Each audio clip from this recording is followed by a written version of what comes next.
אולי אני אהיה בצד הזה. למה? את רוצה? מה זה? יש לי פשוט צד, אם אני מסתכלת לפה, אני אראה לא טוב. אני מסתכלת פה. לא, אז את רוצה להתחלק? כן. למה זה הצד הטוב שלך? כאילו, לא שיש כזה. Her better half. My better half.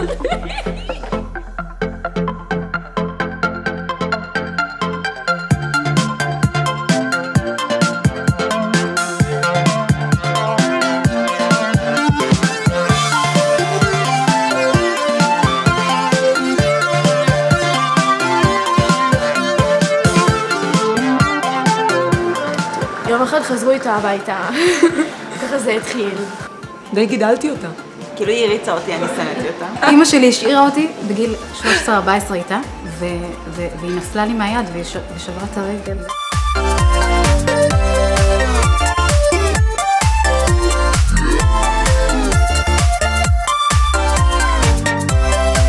ברור. אני מעבירה לה את הארון שלי. לא. זה לא נכון, היא לוקחת לי כל הזמן. זה נכון. קניתי מנעול לארון שלי. כל מה ששלה שלי וכל מה ששלי שלי.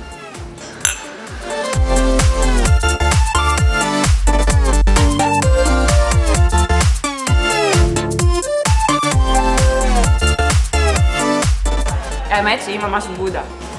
מפה עד פה. גם זה חצי יותר, את מנסה לסכסך. וואה. יש בכל אחת רבע טוב וביחד זה חצי טוב. אין חצי רע. יום.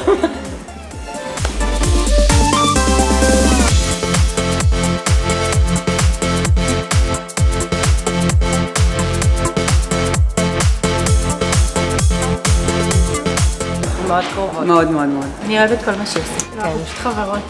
החבר הכי טוב, הזמין, הקרוב, תמיד לשירותך. אנחנו חברות הכי טובות. דומות סיימנו. כמעט. שתינו נגד העולם. אחות זה הדבר הכי טוב שיכול לקרות לך. כאלוהים ברמת העיקרון. זה הקטע שאני אמורה להתחיל לבכות עוד מעט. היא כבר שמעה את מה שיש לי להגיד, היא כבר שמעה את זה בראש שלי. היא האחות הגדולה הקלאסית. הולכת מכות בשבילה. כאילו, הכי נפש תאומה, יודעות אחת על שנייה הכל. אני יכולה להסתכל עליו ויודעת בדיוק מה אני חושבת. אוי, זה מרגש.